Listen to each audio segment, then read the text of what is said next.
Welcome to Science Goes to the Movies, a look at the stories of science and how they change our culture. I'm Lisa Beth Kovitz. Our guest today is CUNY's own Dr. Charles Liu, author of the very fun to read books 30-Second Universe and 30-Second Space Travel, which is due out in March. You know, we could do 2 whole shows on every chapter in 30-Second Universe, but today we're going to focus on the last chapter, the multiverse. From Hell to Narnia to Fringe to the newly animated Spider-Man, the concept of the multiverse is so deeply ingrained in art and culture that some people forget it has a real-world mathematical component. So let's start on page 138. In terms of the multiverse, why does it matter that our universe is still expanding? If the universe keeps expanding, then the possibilities inside it continue to expand as well. So right now, in cosmology, there is an important piece called the inflationary model. And that means that very soon after the Big Bang, as the universe was expanding, for some reason, it had this super expansion. It inflated like a balloon and then went back to regular expansion rate. That inflation process caused everything inside it to suddenly become more uniform, more smooth, sort of obeying the same laws of nature from then on and forever. And so we are in such an inflationary bubble today. Now imagine if the universe continued to expand and in other parts of the universe, more inflationary events happened. Then each one of those inflationary bubbles contains essentially its own universe. And as long as the universe continues to expand, they won't touch each other. You have an essentially infinite supply of new universes being constructed within a larger expanding universe. And so pretty much anything you can conceive of, any possible event that happens could happen somewhere in some universe, but not in yours. Are we talking about billions and billions and billions, to quote Carl Sagan, of alternate universes? Or do you think there's some limit to the number of times Gamora dying and not dying can happen out there? Well, let's just say billions and billions of possibilities happen every second. So we're talking trillions, quadrillions, quintillions, right? In fact, if the many worlds interpretation of quantum mechanics does produce these multiverses, as we're talking about now, just at this very moment in our current conversation, there are millions upon millions of multiverses being created at every instant, because the quantum mechanical activities of all the different particles that we're doing, the things that are happening in time, are causing split-offs and changes. And each one of those is a possible future, an alternate reality, so to speak. But we don't experience any of those. We're just here, you and me, talking. And that's the one thing that we experience. All that other stuff is cool and it exists, and maybe some other alternate version of us are experiencing it, but not you and me. Jacqueline Reingold, a favorite guest of ours, she's a current staff writer on The Good Fight, but her 2005 play String Fever, starring Cynthia Nixon, borrowed from physics string theory to dramatize the idea that actions ripple across the world. And Charles, because your book is called 30-Second Universe, I'm very comfortable asking you, what is string theory in brief? Okay, the 30-second version of string theory. We are made up of subatomic particles, as you know, right? Not just protons and neutrons and electrons, but quarks and leptons, neutrinos, bosons, things like that. Most theories that are called string theory today posit that what we experience in our universe is only one small portion of each particle. In fact, each subatomic particle is just a manifestation in our limited space-time of a multidimensional string. Okay. The word string is merely used as a convenient thing in our minds to think of a 9 or a 10 or 11 dimensional object. But what that is the parts of the particle that we see in our universe is just the tip of the iceberg. The vast majority of what makes up a neutrino or a quark is completely unknowable by us. But in that undersea region, those other dimensions of those strings continue to interact.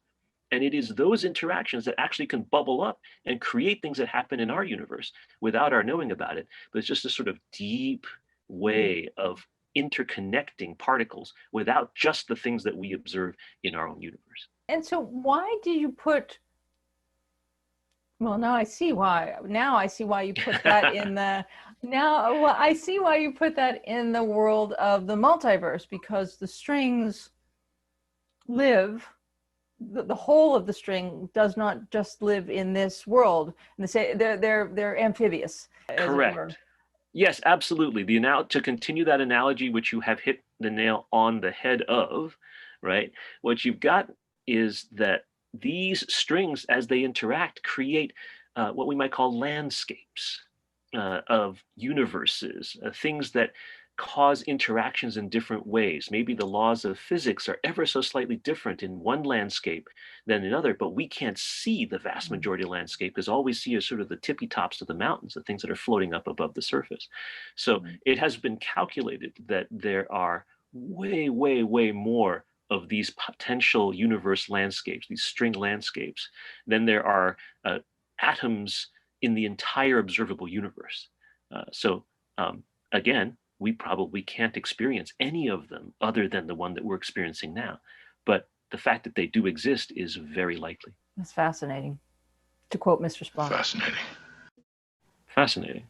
In movies, not everyone likes the idea of killing off a character, then reaching across the multiverse to bring them back to life.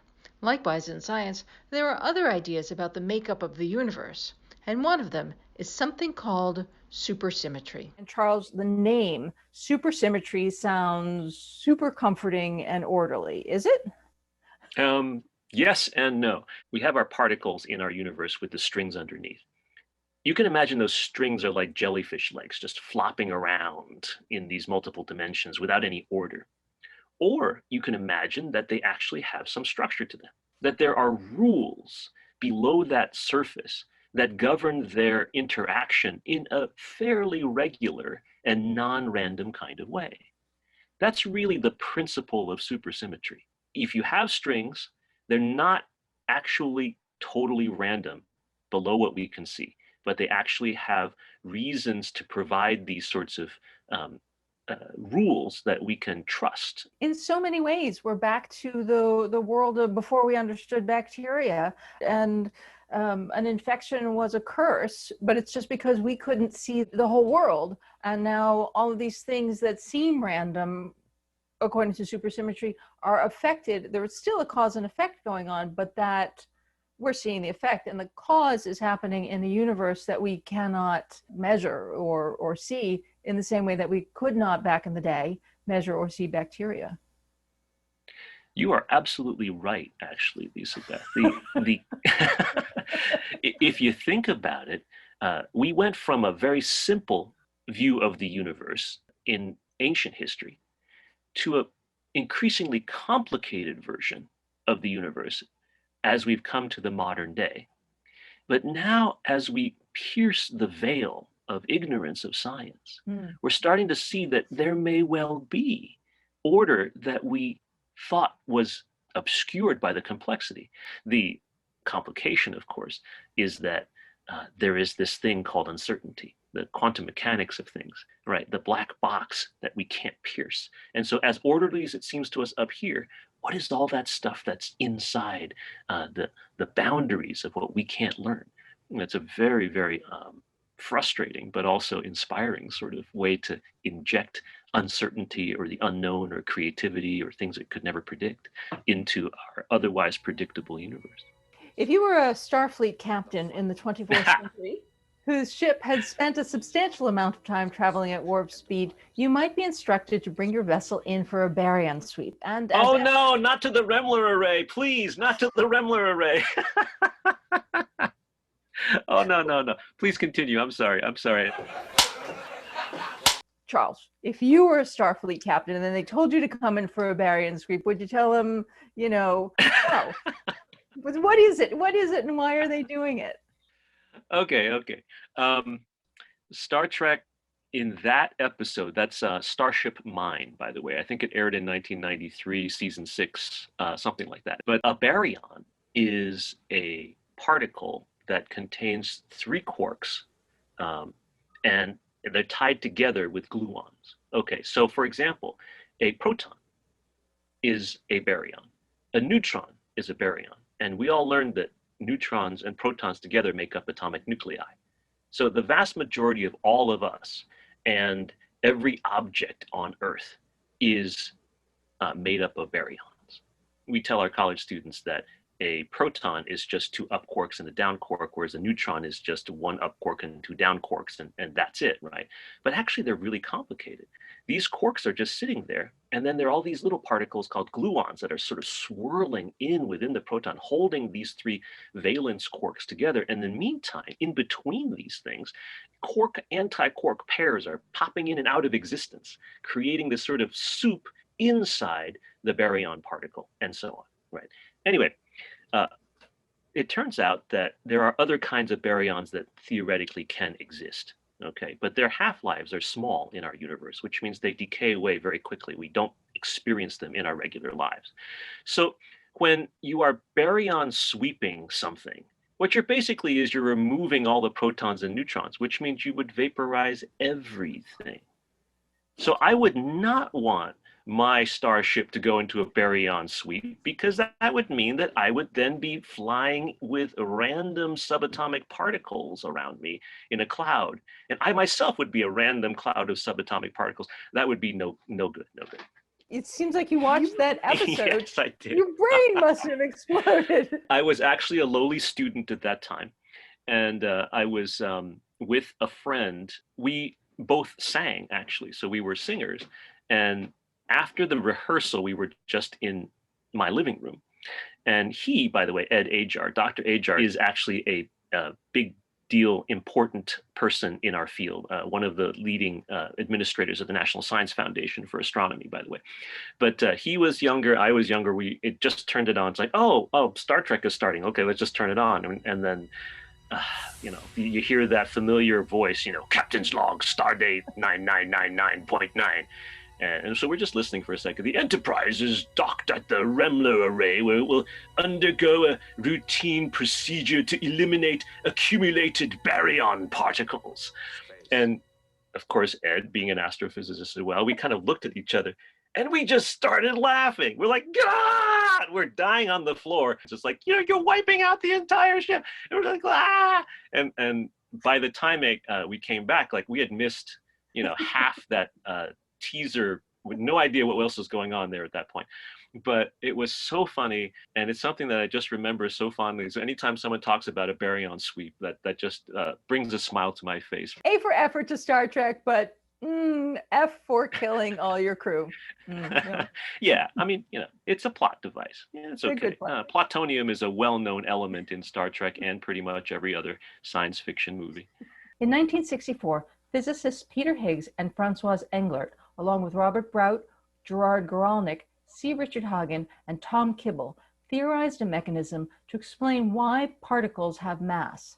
That proposed particle was called the Higgs Boson, and in 2012, the Large Hadron Collider manifested and measured it. And there is so much to talk about there. Hooray for your book of 30-second explanations.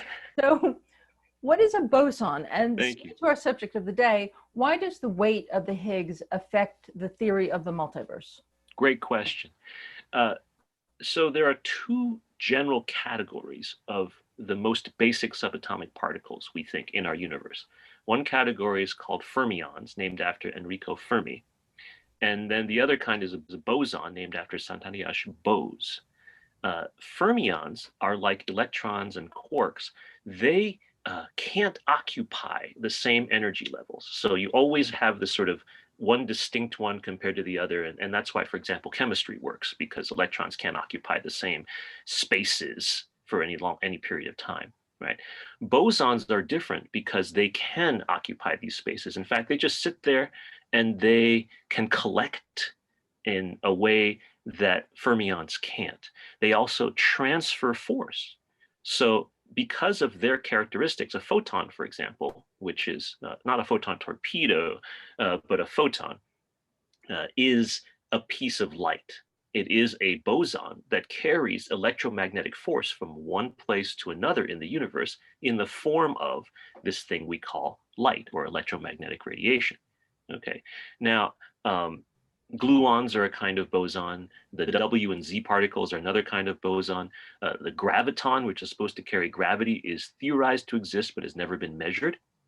And then there's the Higgs boson, right? The idea that when you have one of these other particles, for example, the W or Z particles, or a quark or something like that, that it interacts with something called the Higgs field, like a gravitational potential field or electromagnetic potential field, but this is a mass potential field that when it goes through space, it kind of has like the same reaction as a swimmer going through water.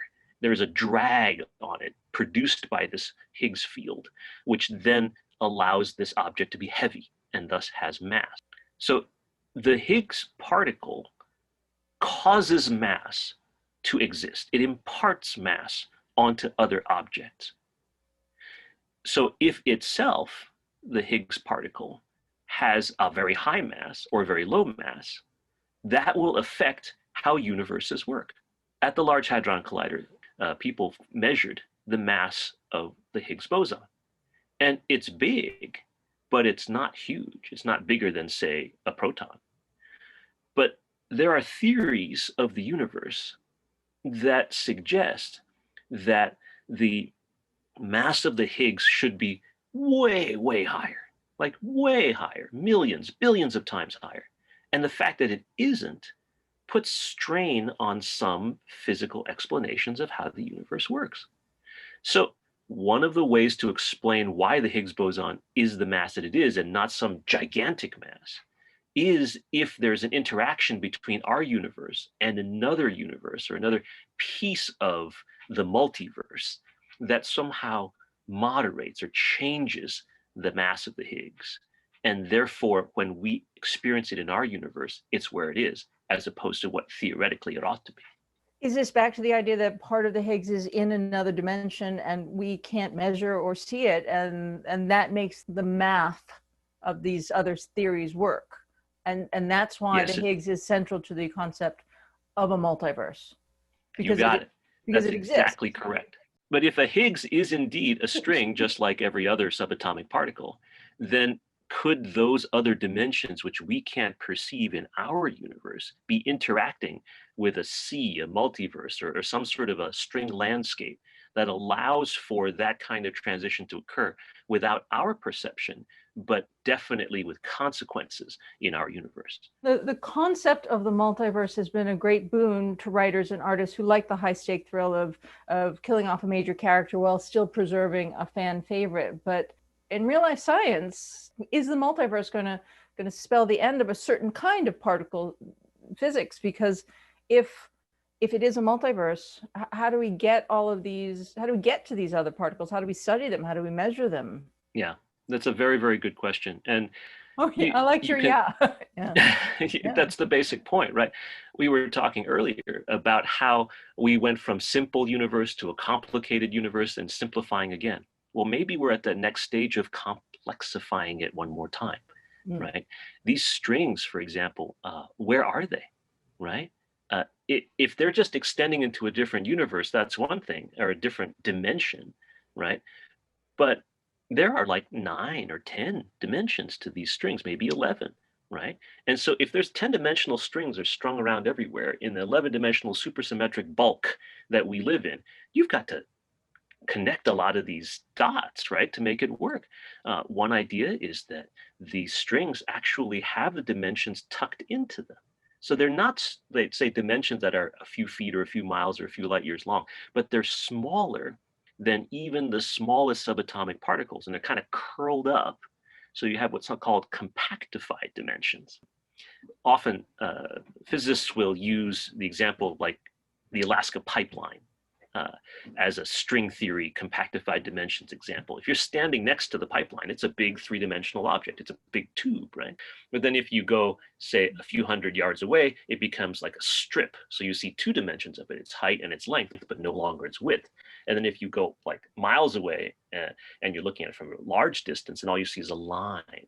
So if our dimension of length actually contained 3 dimensions in it, but 2 of them are invisible, and then width, true, height, true, then you have 6 compactified dimensions in 3 macroscopic dimensions. And so, yeah, these particles are nuts. They're not fundamental anymore, right? They have all kinds of weird things stuck in them, and we have to explain all those things, whether or not they intersect with our universe.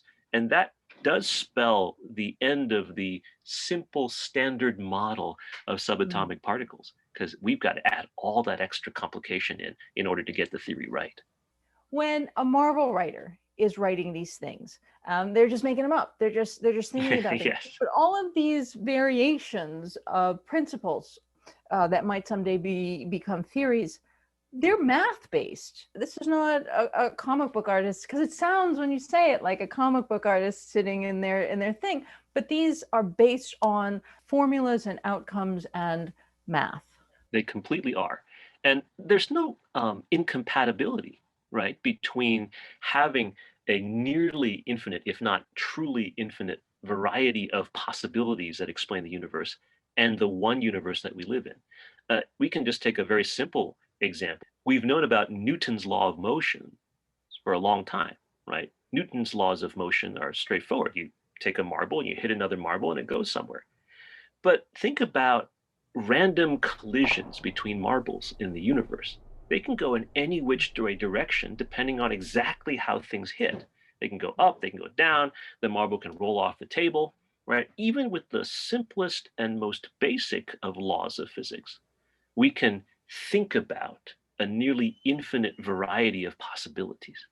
This is the circumstance we see ourselves in particle physics and in cosmology and in string theory, things like that today, where the possibilities are nearly endless.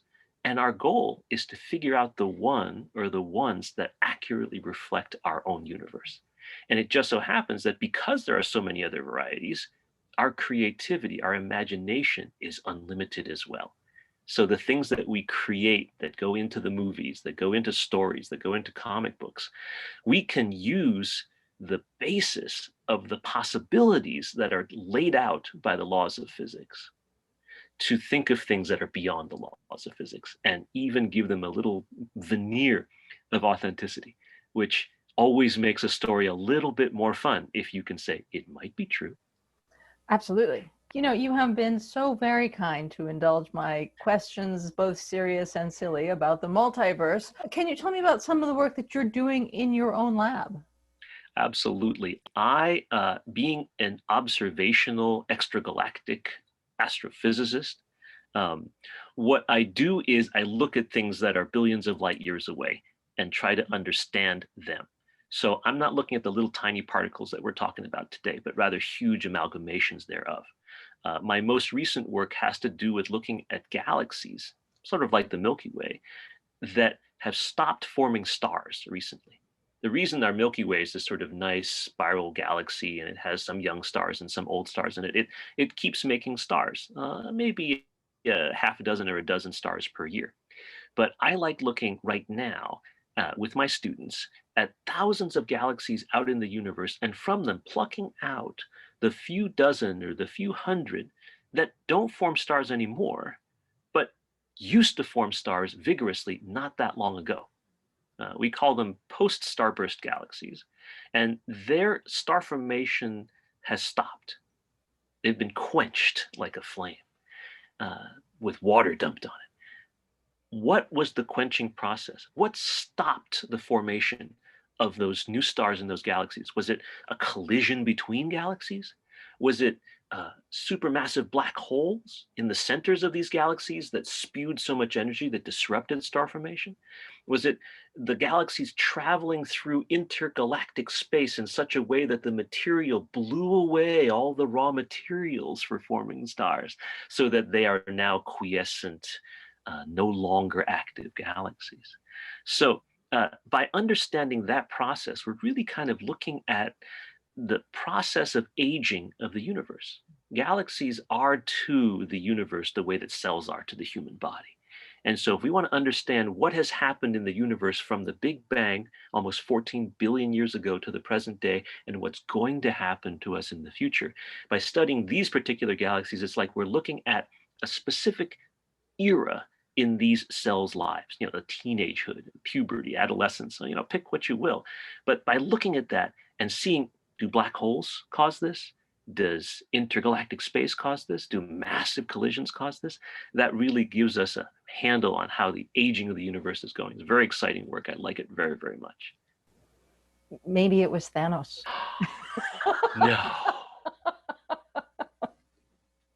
No. Poor Thanos. He's so misunderstood, isn't he? All he wants to do is to destroy half the life in the universe. I mean, he's not without love. He's not without compassion. Come on, are you kidding me? And tell me about the book that you have coming out in March. Well, 30-second space travel is, again, much like 30-second universe was, a collection of about 50 topics about not the crazy, wild, untouchable stuff of the universe, but the tangible aspects of the story of you and me and everybody on Earth trying to get out into the universe. So my co-authors are Karen Masters and Alan Liu. Well, we definitely want to talk about that book with you when it comes out. Dr. Liu's other books include the Handy Astronomy Answer Book and the Handy Physics Answer Book. Charles, thank you so much for spending time with us, and I do hope you'll come back soon.